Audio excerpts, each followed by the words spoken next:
In 1919, a young man sat in the offices of the Kansas City Star, clutching a pink slip. He had just been fired from his job as a newspaper cartoonist. The editor's reasoning was brutal and specific. The young man lacked imagination and had no good ideas.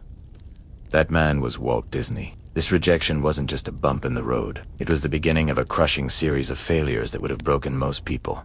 Determined to prove that editor wrong, Walt started his own animation business called Laugh-O-Gram Studio. He poured his heart into it, but financially, he was drowning. The studio went bankrupt. At 22 years old, Walt Disney was not a tycoon. He was penniless, reportedly surviving on dog food, and forced to declare bankruptcy.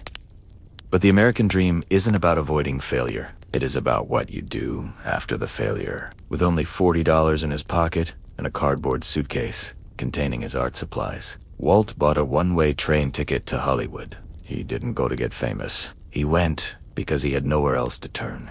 There, he finally tasted success with a character called Oswald the Lucky Rabbit. But the celebration was short-lived. In a devastating business betrayal, his distributor stole the rights to Oswald and hired away most of Walt's animators. Walt was crushed. He had lost his company, his money, and now his star character. He was on a train ride from New York back to California, completely defeated.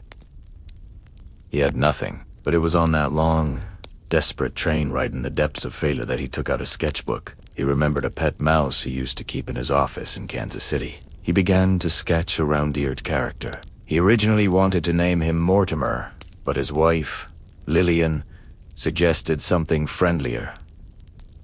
Mickey Mouse saved the studio, but Walt wasn't done risking it all. In the 1930s, he had a vision for the world's first full-length animated feature, Snow White and the Seven Dwarfs. The entire film industry mocked him. They called the project Disney's folly, predicting it would bankrupt him and destroy his reputation. No one believed audiences would sit through an hour of cartoons. Walt mortgaged his house to finance it. He risked his entire future on his imagination, the very thing he was once told he didn't have. When Snow White premiered in 1937, the audience didn't leave. They gave him a standing ovation.